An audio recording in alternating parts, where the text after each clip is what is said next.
SP Supremo Akhilesh Yadav visited Gonda and attended a wedding ceremony at the house of the SP district president. Meanwhile, Akhilesh Yadav addressing the media and said that the BJP centre and the state government has failed in a zero tolerance. Yadav said that the land mafia has the highest record in the BJP and it is active in Gorakhpur itself. The government also lags behind in employment, investment and doubling the farmers' income, which they have failed miserably. He further said that the memorial built in memory of martyrs was also demolished. SP Akhilesh Yadav said that the INDIA alliance will be stronger and bring victory, and only PDA will defeat NDA this time. BJP's divisive politics will not succeed, he added. Akhilesh appealed the BJP to remove EVMs. If BJP loses, EVMs will also be removed. Later, Akhilesh left for Barabanki after the press conference.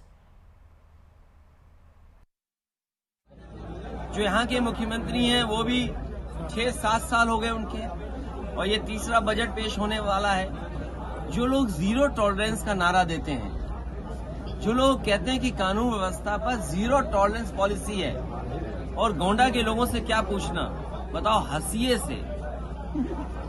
से bank लूट ली, ये zero tolerance है। लगता है इनकी सरकार में कानून व्यवस्था जीरो हो गई, इनकी जीरो टॉलरेंस की पॉलिसी जीरो हो गई। कि आज उत्तर प्रदेश में सबसे बड़ा भूमाफिया कोई है तो भारतीय जनता पार्टी के तमाम नेता भूमाफियाओं का काम कर रहे हैं, जमीनें कब्जा कर रहे हैं। और दुख बोलूं, खुशी बोलूं या जीरो टॉलरेंस पॉलिसी को याद करूं, अभी कुछ दिन पहले मुख्यमंत्री जी गोरखपुर गए थे और गोरखपुर जाकर के उन्होंने कहा कि भूमाफियाओं पे लगाम लगनी चाहिए। अगर मुख्यमंत्री जी अपने क्षेत्र में ये सोचते हैं कि भूमाफियाओं को लगाम नहीं लगी है, तो बताओ गोंडा में कैसे भूमाफियाओं की लगाम लग जाएगी? क्या भूमाफियाओं का जो नारा दे रहे हैं जीरो टॉलरेंस का, क्या जो जमीन कब्जा रहे उन्हें ये सरकार छू भी पाएगी क्या? और फिर अगर इतनी साफ सुथरी है, अगर ये वाकई मर्यादित हैं, आदर्श जीवन के रास्ते पे चलते हैं, तो सार्वजनिक क्यों नहीं करते रजिस्ट्रियां?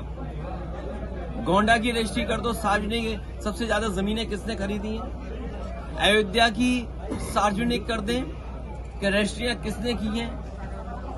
इतने बड़े घोटाले, और जब पुण्य काम हो रहा हो उस समय गरीबों को तकलीफ और परेशानी दी जाए। ये लोग कहते हैं नौकरी मिल गई, रोजगार मिल गए। अभी आपने देखा रोजगार के नए अवसर, लोग इजराइल जा रहे हैं, लाइन लगी है इजराइल में जाने के लिए। सोचो, वॉर जोन में यहाँ के नौजवान 40,000 45,000 रुपए की नौकरी करने जा रहे हैं। जो निवेश के सपने दिखाए थे, निवेश कितने जमीन पर पहुंचे?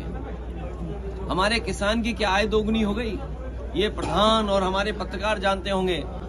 ये जो विकसित भारत का जो नारा देकर के आयोजन चल रहा था, क्या प्रधानों से पैसे नहीं वसूले गए?